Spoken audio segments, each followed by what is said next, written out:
ओम नमो भगवते वासुदेवाय नमः। पिछले अध्याय में आप सभी ने भगवान श्री कृष्ण और बलराम जी की मधुर लीलाओं का वर्णन सुना। अब हम सब मिलकर उससे आगे की कथा श्रवण करेंगे।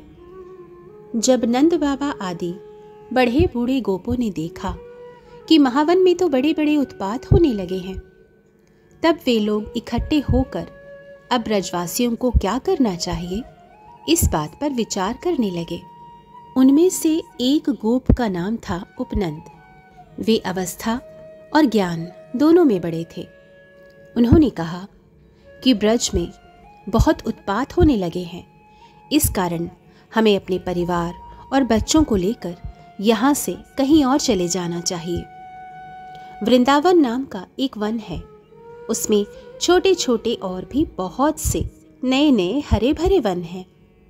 वहाँ बड़ा ही पवित्र पर्वत, घास और हरी भरी लता वनस्पतियाँ हैं। हमारे पशुओं के लिए तो यह बहुत ही हितकारी है। गोप, गोपी और गायों के लिए यह केवल सुविधा का ही नहीं, सेवन करने योग्य स्थान भी है। सो यदि तुम सब लोगों को यह बात जचती हो तो आज ही हम लोग यहाँ से कूच कर देते हैं। देर ना करें, गाड़ी छकड़े जोतें और पहले गायों को, जो हमारी एकमात्र संपत्ति है, वहां भेज दें। उपनंद जी की बात सुनकर सभी गोपों ने एक स्वर से कहा, बहुत ठीक है, बहुत ठीक है उपनंद जी। इस विषय में किसी का भी कोई मतभेद भी नहीं था।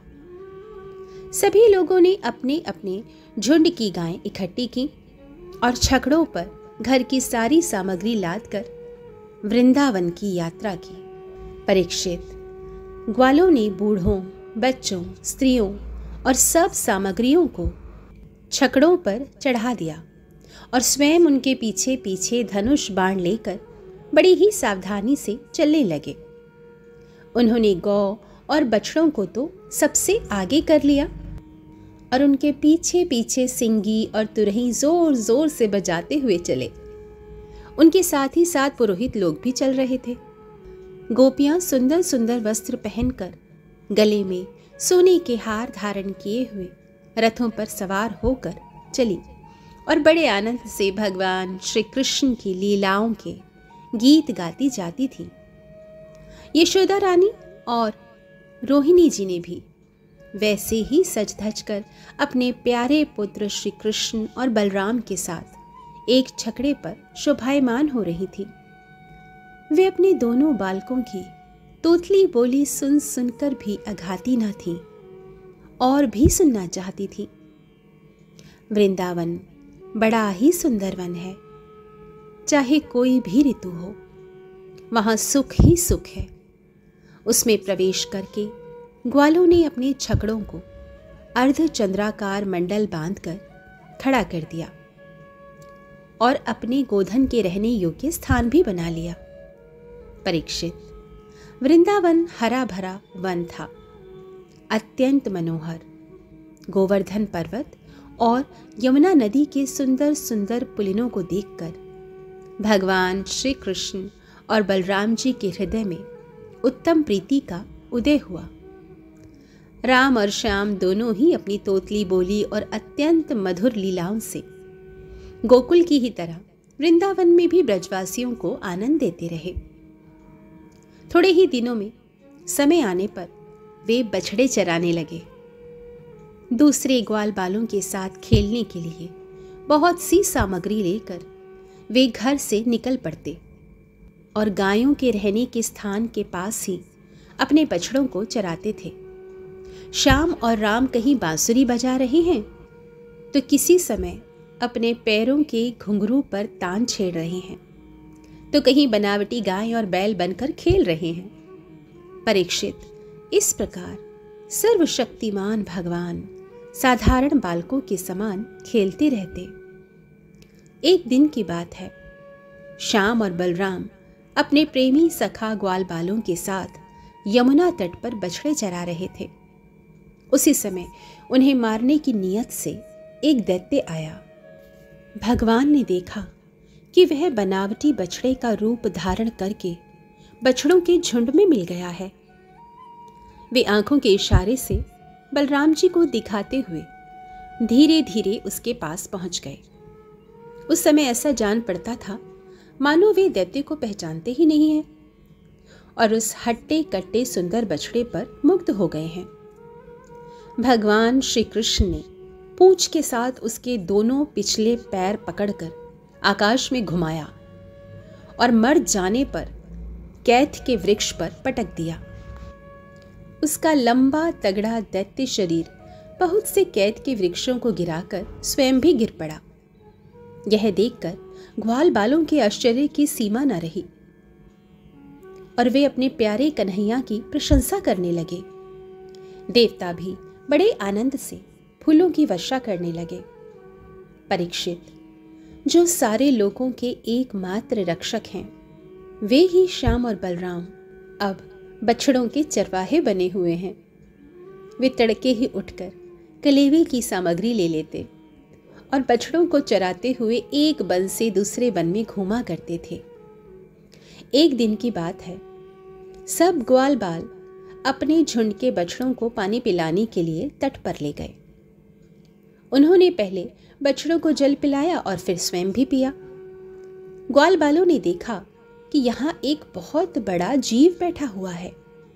वह ऐसा मालूम पड़ता है मानो इंद्र के वज्र से कटकर कोई पहाड़ का टुकड़ा गिरा हुआ है। ग्वाल बाल उसे देखकर डर गए। वह बक नाम का एक बड़ा भारी असुर था जो बगुले का रूप धारण करके वहां आया हुआ था। उसकी चोंच बड़ी तीखी थी और वह स्वयं बड़ा बलवान था। उसने झपट कर श्री कृष्ण को निगल लिया।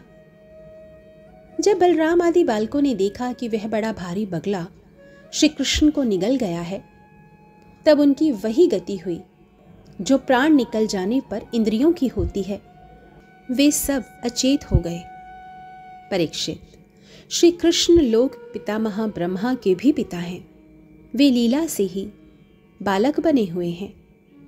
जब वे बगले के तालू के नीचे पहुंचे तब वे आग के समान उसका तालू जलाने लगे। अतः उस दैत्य ने श्री कृष्ण के शरीर पर बिना किसी प्रकार का घाव किए ही झटपट उन्हें उगल दिया और फिर बड़े क्रोध से अपनी कठोर चोंच से उन पर चोट करने के लिए टूट पड़ा। कंस का सखा बकासुर अभी भक्त वत्सल भगवान श्री कृष्ण पर झपट ही रहा था कि उन्होंने अपने दोनों हाथों से उसके दोनों ठौर पकड़ लिए और ग्वाल बालों के देखते देखते खेल ही खेल में उसे वैसे ही चीर डाला जैसे कोई छोटे से तिनके को चीर डाले। इससे देवताओं को बड़ा आनंद हुआ। सभी देवता भगवान श्री कृष्ण पर नंदनवन के बेला, चमेली आदि के फूल बरसाने लगे तथा नगाड़े, शंख आदि बजाकर एवं स्तोत्रों के द्वारा उनको प्रसन्न करने लगे। यह सब देखकर सब के सब ग्वाल बाल आश्चर्यचकित हो गए।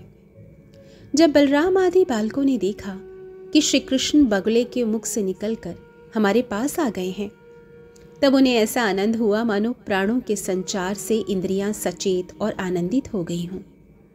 सबने भगवान को अलग अलग गले लगाया। इसके बाद अपने अपने बछड़े हाँक कर सब ब्रज में आए और यहाँ उन्होंने घर के लोगों से सारी घटना कह सुनाई। परीक्षित, बकासुर के वध की घटना सुनकर सब के सब गोपी और गोप आश्चर्यचकित हो गए। उन्हें ऐसा जान पड़ा जैसे कन्हैया साक्षात मृत्यु के मुख से लौटे हों। वे बड़ी उत्सुकता, प्रेम और आदर से श्री कृष्ण को निहारने लगे। उनके नेत्रों की प्यास बढ़ती ही जाती थी, किसी भी प्रकार तृप्त न होती। वे आपस में कहने लगे कि ये कितने आश्चर्य की बात है। इस बालक को कई बार मृत्यु के मुख में आना पड़ा, परंतु जिन्होंने इसका अनिष्ट करना चाहा उन्हीं का अनिष्ट हुआ, क्योंकि उन्होंने पहले से ही दूसरों का अनिष्ट किया हुआ था। यह सब होने पर भी वे भयंकर असुर इसका कुछ भी नहीं बिगाड़ पाते। आते तो हैं इसे मार डालने के लिए, किंतु आग पर गिरकर पतंगों की तरह वे स्वयं ही स्वाहा हो जाते हैं।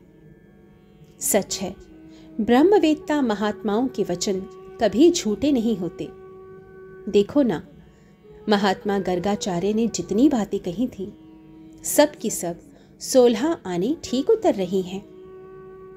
नंद बाबा आदि गोपगण इसी प्रकार बड़े आनंद से अपने श्याम और राम की बातें किया करते। वे उनमें इतने तन्मय रहते कि उन्हें संसार के दुख संकटों का कुछ भी पता ना चलता।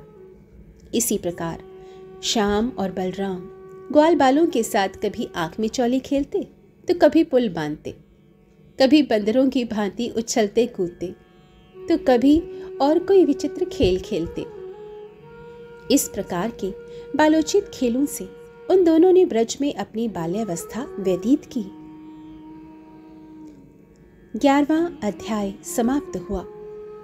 सभी भक्तजन प्रेम के साथ मिलकर कहें, हरे कृष्ण कृष्ण कृष्ण हरे हरे, हरे राम राम राम हरे हरे।